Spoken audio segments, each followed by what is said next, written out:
আজকে তোমার খবর আছে, ছোট ছোট মঞ্চ করলে কিন্তু কোনো সারাসারি নাই।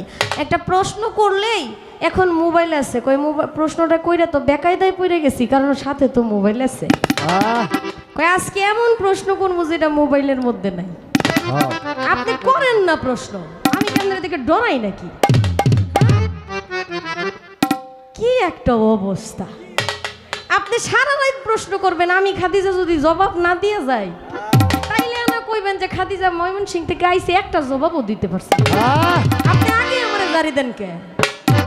হ্যাঁ, এই সাহস আপনার কেটা দিছে? আপনি যে জারি দিলেন। আমার দয়াল নবীর আগে অন্য কোন নবী শরীয়ত প্রচার প্রকাশ করেছিল কিনা, আর যদি শরীয়ত প্রচার প্রকাশ করে থাকে সেটা কিভাবে প্রচার প্রকাশ করেছে, তাদের আমলে কি কোনো সালাত ছিল কিনা? কারণ আমরা তো জানি 5 ওয়াক্ত সালাত কায়েম করতে হবে, ফজর, জোহর, আসর, মাগরিব, এশা। অন্যান্য নবীর বেলায় যদি কোনো সালাত থেকে থাকে, কারণ আমরা বলি নামাজের কথা, নামাজ তো ফার্সি ভাষা, তাহলে যদি অন্যান্য নবীর বেলায় সালাত থেকে থাকে তাহলে ওই সালাতটা কিভাবে পড়তে? ছেলে মেয়ে কয়জন? কারণ এই নামের হাকিকত খুব গুরুত্বপূর্ণ। আর শাহিদু নামের যে ব্যাখ্যা, আর শাহিদু নামের ব্যাখ্যাটা এমন গুরুত্বপূর্ণ যে বাবা মার সন্তান অবাধ্য হয়ে যায়, কথা শোনে না, ছেলে হোক বা মেয়ে হোক, সেই সন্তানের কপালের মধ্যে হাত রেখে ছেলে মেয়ের মুখটা যদি আকাশের দিকে রাইখা 21 বার পাঠ করে মুখটা মাসহ করে দেয় বা ফু দেয়, তাহলে সেই অবাধ্য সন্তান বাধ্য হয়ে যায়। অবশ্য সন্তানরে বাধ্য করার জন্য এই আমল করে, নয়তো এই নাম জিগাইল কে? 99 নামের মধ্যে অনেক নাম ছিল, অন্যগুলো জিজ্ঞেস করে নাই, যেইটা নিজের ঘরে কাজে লাগায় এটাই করছে। বুঝছেন এই বিষয়টা? উনি হইলেন সর্বজ্ঞ, মানে এমন একজন স্রষ্টা, স্রষ্টার বিভিন্ন গুণবাচক নাম আছে, যে নামগুলো প্রকাশ করলে বা আমল করলে মানুষের অনেক বিপদ আপদ কেটে যায়। আপনি কোনো দিনও প্যারালাইসিস হবে না, গাড়ি অ্যাক্সিডেন্টে আপনার দেহ বা আমার দেহ কখনো বিকলাঙ্গ হবে না যদি কোনো ব্যক্তি ফজরের নামাজের পর 1000 বার আসসালামু জপে। কখনোই তার দেহ মানে অবশ হবে না, আল্লাহ পাক শান্তি দিবে, তার দেহের মধ্যে অশান্ত কোনো ভাব থাকবে না। ঠিক গুরুত্বপূর্ণ একটি নাম আমাকে জিজ্ঞেস করলেন। আর শাহিদু নামের অর্থ হলো প্রত্যক্ষদর্শী, মানে যিনি সব কিছু, আমার মনের ভিতরে কি আছে না আছে সব উনি জানে। আচ্ছা, একটা কথা আপনাদেরকে জিগাই, সারা জীবন তো বাউল শিল্পীদেরকে জিজ্ঞেস করলাম, যেহেতু পালায় প্রবেশ করি নাই, আগে আপনাদের সাথে পরিচয় হই। কোনো মানুষ যদি পুকুরে ডুব দিয়া গোসল করে, আমার কথা কি বুঝতে পারতেছেন আপনারা? পুকুরের মধ্যে যখন ডুব দেয়, পানির নিচে তো আর কেউ কিছু দেখতেছে না, ওইখানে যদি কোনো একটা খারাপ কাজে মানুষটা লিপ্ত থাকে, অন্য কেউ না দেখলে কে দেখে? আল্লাহ দেখে না? আচ্ছা আচ্ছা, আলহামদুলিল্লাহ। এখন আপনি মনে মনে ভাবতেছেন আমি অমুক ব্যক্তির একটা বড় ধরনের ক্ষতি করব, এটা আপনি ছাড়া আর কেউ জানে না, কিন্তু কে জানে? আল্লাহ। আল্লাহ জানে। আল্লাহ গোপন এবং প্রকাশ্য, মনের ভিতরে, মানে ভিতরে যা আছে বাহিরে যা আছে সব কিছু যিনি জানে, তিনি হইলেন আশ-শাহিদ। আশা করি আপনার কথা আপনি বুঝা পাইছেন। এখন আমাদের পালা হইল এলমে শরীয়ত, এলমে মারিফত, দুটাই আমলের মধ্যে নিতে হবে। শরীয়ত মারিফতের স্তরে যাইতে পারবেন না, মানুষ হইল অভ্যাসের দাস, অভ্যাস করতে করতেই আপনি সেই মারিফতের উচ্চ লেভেলে যাইতে সম্ভব হবে। একটা গান আগে করতে হয়, কারণ আমি তো ভাই সম্বন্ধে জানি না, যিনি আজকে শরীয়তের আলিম সাহেব, উনি কি আমার মারিফতকে ভালোবাসে কিনা, মারিফতের পক্ষে আছে কিনা, সেটা তো আমার জানতে হয়, বুঝতে হয়। তাকে তো একটু ডাক দিতে হয় যে আপনি আমার কাছে আসেন। এই দুনিয়া বিছাইরা দিয়ে আপনি আমার কাছে না আসলে কিভাবে বুঝবেন যে এই মারিফতের কি মহব্বত কি না? সেই জায়গা থেকে একটি মারিফতের ভূমিকায় গান রাখি, এরপর দেখা যায় কি হয়।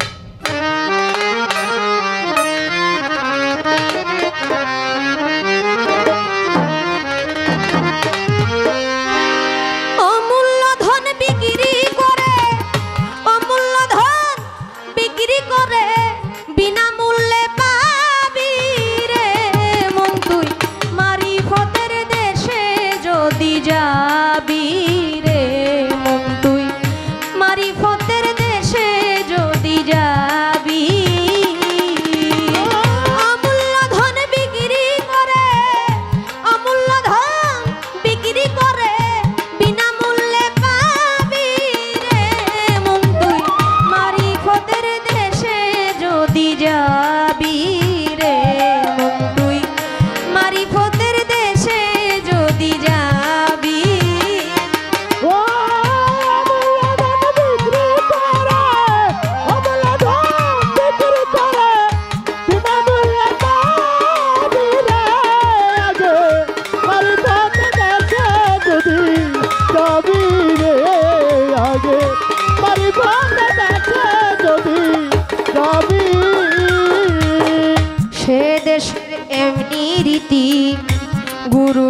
করো পতি দিবে তোমায় আসল মতি নিঘুম ঘরের চাবি রে নিগুর ঘরের চাবি রে নিগুর ঘরের চাবি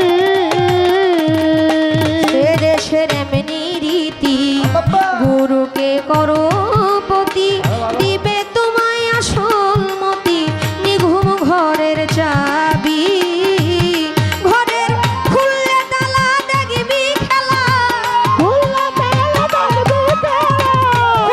তালা দেখবি খেলা জ্যোতিময় রূপ ছবি রে মন তুই মারিফতের দেশে যদি যাবি রে মন তুই মারিফতের দেশে যদি যাবি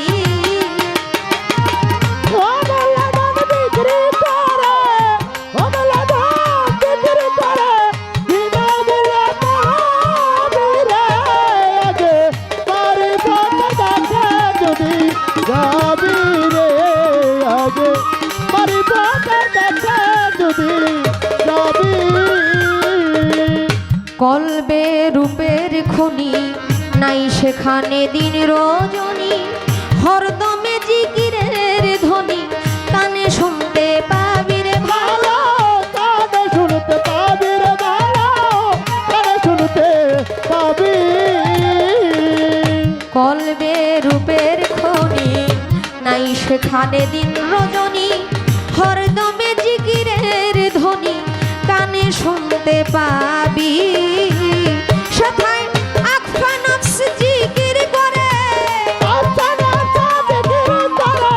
আকসানাম জিকির করে নফি আসবাত খুফি রে মন তুই মারিফতের দেশে যদি যাবি রে মন তুই মারিফতের দেশে যদি যাবি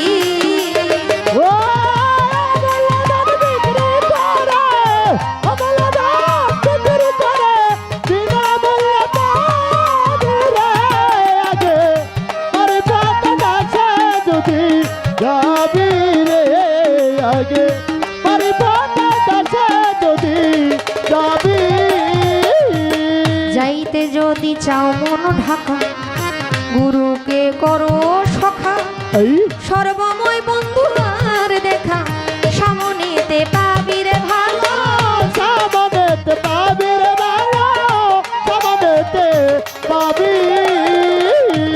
যাইতে যদি চাও মন ঢাকা গুরুকে করো